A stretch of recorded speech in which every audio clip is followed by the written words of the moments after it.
So, I recently went to South Korea, and today I'm going to be telling you guys about some of the culture shocks I, an American, experienced when I visited. From communal poop buckets, yes, you heard that right, Cardi B WAP playing for a bunch of children, ghosts, and the same as Thailand, lack of toilet paper, and much, much more. Here we go. People wearing shirts that have really weird or blatantly inappropriate things written on them in English, because English literacy is very low in South Korea. I guess it's the same thing as when people get like Korean tattoos and it says like barbecue chicken when they think it says something inspirational. They probably think that this shirt says something miraculous in English. I can't remember specifically what this girl's shirt said, but I took a picture of it. I'll insert it here. It was something like baby sniffer, or like flower sniffer, something about like sniffing babies, like rock chick, something like that. I cannot remember. And you see stuff like that all the time. Just fuck pork, like, yes, fuck pork, great. And I found that pretty funny.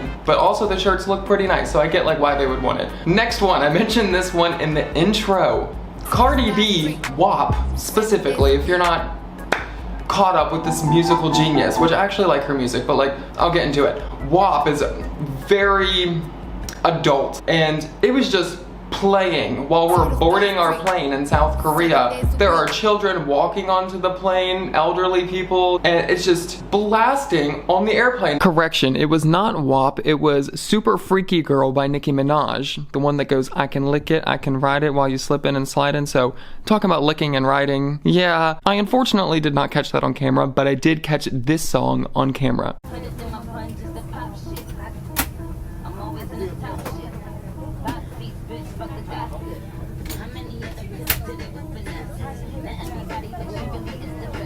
And I'm not even like conservative or anything. I listen to WAP, I listen to all that type of music. I find it very entertaining and fun. But I've never heard it on an airplane or any type of public transport. And I found that really funny. I was just laughing the entire time. This next one, oh my gosh, it was embarrassing, not even gonna lie. So I left from Thailand to South Korea. It was about a 6-hour flight, not too bad, but I wanted to be comfortable during my flight because I absolutely despise flying. I know, it's surprising considering how much I travel. So I wore sweatpants to make myself comfortable, and then I was wearing a hoodie. So I looked very unkept, basically. I show up in South Korea, leave the airport, get to my hotel. I couldn't check in for at least 2 hours. So I just sat outside of my hotel on the street, which now thinking about this probably made me look homeless. Cause one, there's no public seating. That's another thing. No public seating anywhere, no benches, nothing. But I'm sitting there in my beautiful attire and everyone's walking by. First off, not everyone's giving me dirty looks, but there definitely were some. But everyone's walking by dressed so nicely. I felt very out of place and judged, but I mean, rightfully so. If I should have done some better research as to what to wear. I would suggest dressing up at least a little bit. Don't wear sweatpants and a sweatshirt. Next one, ghosts. I mentioned this one in the intro. Okay, this is really common in Thailand as well, but at least Thailand and South Korea, these are very, what's the word? What the fuck is it called? Super something. It's coming. I can feel it. Okay, I'll just put the word here.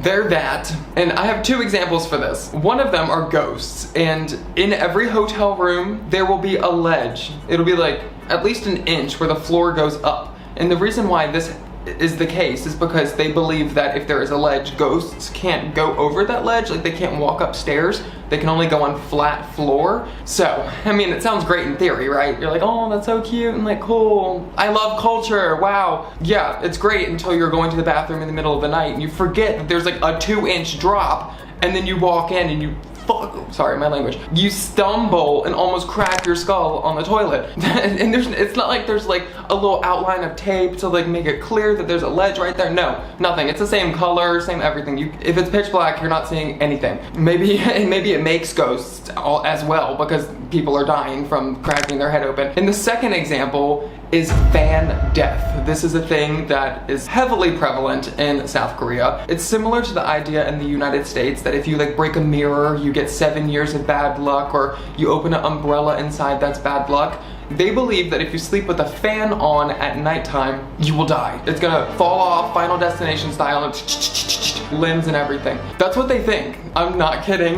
My hotel room, now that I think about it, didn't even have a fan, so Maybe that plays a part, I don't know. It had an air conditioner, but no fan. I think that it's more the older generation that takes it more seriously, but still, it's a big thing. Next one, communal poop buckets.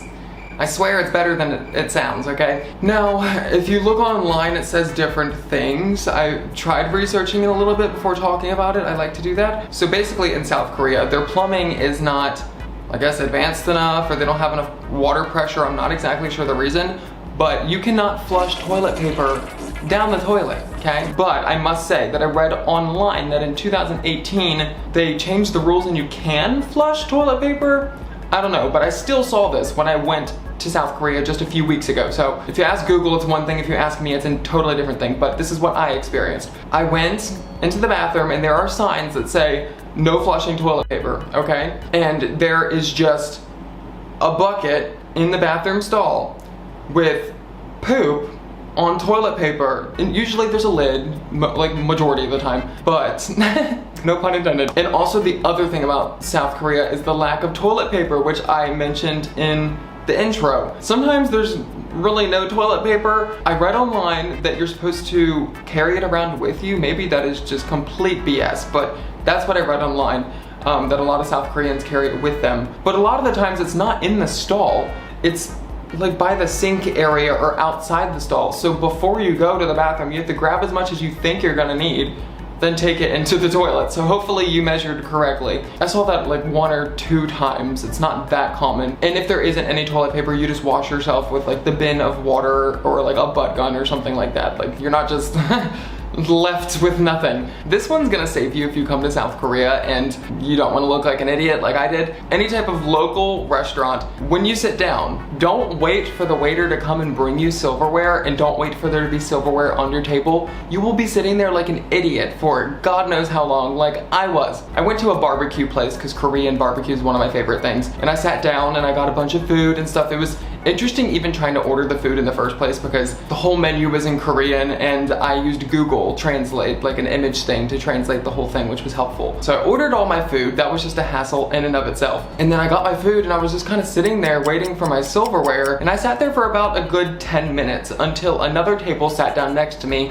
some local Koreans. What they did was just pull open a drawer under the table, grab some chopsticks and spoons, and they started eating. I was like, are you freaking kidding me? This whole time the silverware's been under the table. My food was already cold at this point, but you live and you learn, right? This is very common. Almost every restaurant that I went to had silverware under the table. Another thing on top of the silverware, which I did not realize, this is why it's important to know cultural norms before you go to a country. Never stick your chopsticks into the rice. This is reserved for funerals and it can be considered very disrespectful. I didn't know this. So, of course, while I'm eating, I just shove my chopsticks right in my rice and I'm just doing my thing. And my friend quickly pointed out, he was like, no, don't do that. I like looked around, I was like, what? So on top of silverware, just don't do that either. There are rules to eating in South Korea. And on that note, I want to introduce you guys to Surfshark, a virtual private network that allows you to trick your device into thinking you are anywhere in the world.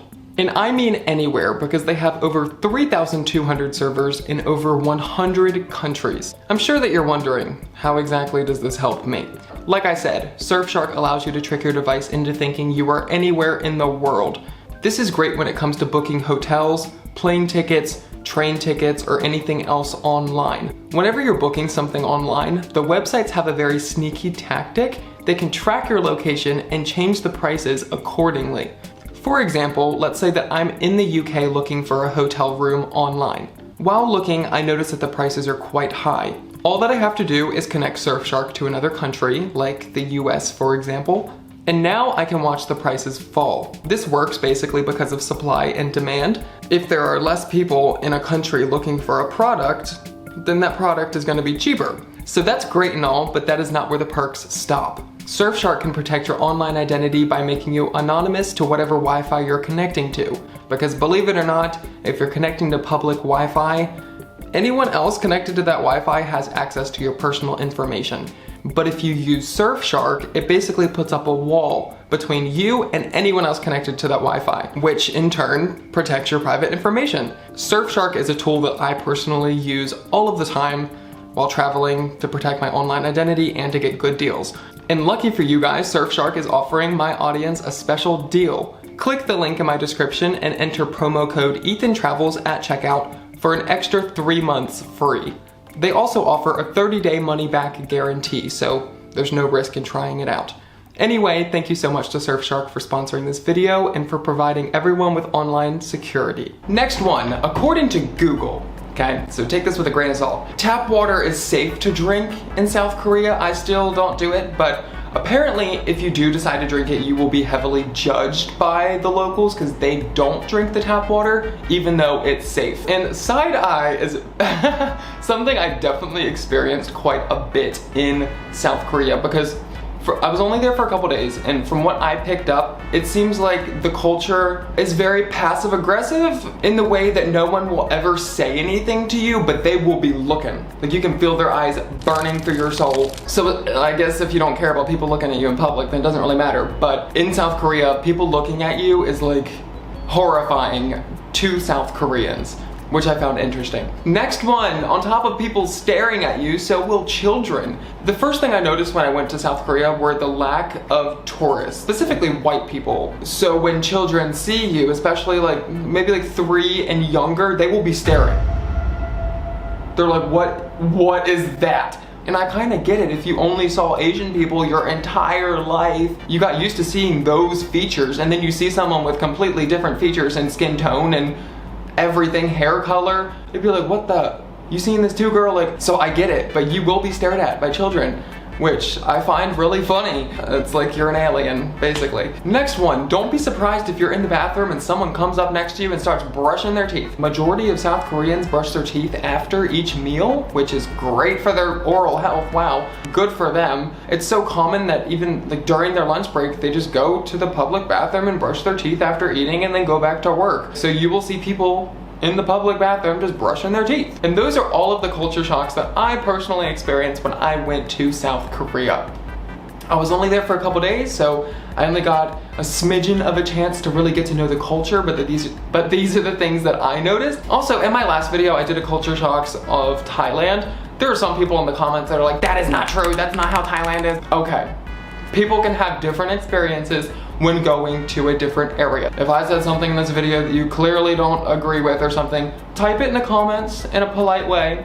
I would love to know if I was incorrect about something. These are just things that I noticed in my opinions. If you enjoyed this video, please give it a thumbs up, subscribe, and comment. Doing those are all free ways that you can help my channel out. If you didn't know, YouTube has changed within the past year, and the easiest way that you can support your favorite channels is by giving it a thumbs up, commenting, and subscribing. It pushes the video to more people in the algorithm. So, not just me, if you like any other creators, make sure you do that on their videos, but please do it on mine as well. It's a great way that you can help me out for free. So thank you for doing that. It helped on my last video a lot. Before I go, I just want to say a big thank you to everyone who supports the channel on Patreon. Because of you, I'm able to continue making content and show you all of the beautiful places that the world has to offer. So thank you guys so very much. I greatly appreciate your help and support. And an extra special thank you goes to Robert Swan, R. Michael Blackburn, Scott Krutz, Brian Butterfield, Eric Fast, Michael Posh, Scott Sweaters, Paul Carpenter, and Britt Saunders. Once again, thank you guys so very much. I greatly appreciate it. If you would like to join, all that information is in the description. Before I go, I quickly want to give a shout out to the Cancer Research Institute. I've been working with them for a while now, so if you would like to donate, the link is in the description. If you want me to keep track of how much we've raised, you can email me at this email, and then I'll keep track of how much we've raised over time, and then keep letting you guys know what we've raised. I've said that like 8 times. Yeah, I just think it's a really great cause, and the reason that I'm working with them is because my best friend Millie recently passed away due to cancer. So it's been really heavy on my heart, and since I had to lose her, I'd rather get something good out of it and help someone. So yeah, if you loved Millie and cared about her, I'm sure that she would really appreciate you donating, and I would really appreciate it as well. We can help others that are in a similar situation. But I think that is all that I have to say. Weird, I filmed this really fast. Peace out, I'll see you guys in my next video. I hope you have a great rest of your day, night, whatever time it is when this video reaches you. Bye-bye. Peace out. Okay, bye.